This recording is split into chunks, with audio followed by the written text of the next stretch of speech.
Champion ট্রফিতে বাংলাদেশের captain কে হবে বিস্তারিত জানুন ভিডিওর পরবর্তী অংশে। বাংলাদেশের গৌরবের একটি জায়গা হচ্ছে বাংলাদেশ ক্রিকেট। আর এই বাংলাদেশ ক্রিকেটের সবচেয়ে বড় একটি সমস্যা হচ্ছে বাংলাদেশ দলের ক্যাপ্টেন্সি। যোগ্য ব্যক্তির অভাবে বাংলাদেশ দলের ক্যাপ্টেন্সি ক্ষুণ্ণ হচ্ছে।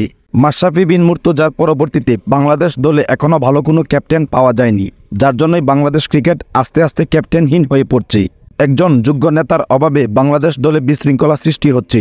আর এই দিকগুলোর উপর লক্ষ্য রেখে এবার চ্যাম্পিয়ন ট্রফিতে বাংলাদেশ দলের ক্যাপ্টেন কে হবে তাই আলোচনার বিষয়। আসলেই কি তামিম ইকবাল বাংলাদেশ দলের ক্যাপ্টেন হতে যাচ্ছে? চ্যাম্পিয়ন ট্রফির মধ্য দিয়ে কি তামিম ইকবাল আবার জাতীয় দলে ফিরবেন?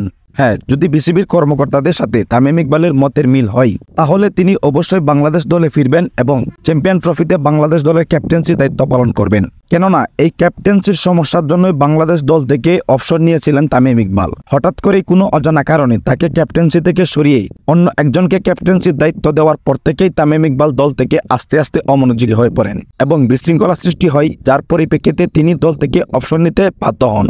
যদিও তিনি পরবর্তীতে প্রধানমন্ত্রীর নির্দেশে আবার জাতীয় দলে ফিরেছিলেন, কিন্তু কোনো খেলাতে আর অংশগ্রহণ করেননি। এবার যদি আসলে তামিম ইকবাল চ্যাম্পিয়ন ট্রফিতে ফিরেন তাহলে বাংলাদেশ দলের ওপেনার সমস্যার সমাধান হবে। সুপ্রিয় দর্শক, আপনারা কে কে চান তামিম ইকবাল আবার জাতীয় দলে ফিরুক এবং বাংলাদেশের হয়ে খেলুক? তারা অবশ্যই কমেন্ট বক্সে আপনাদের মতামত জানিয়ে যাবেন।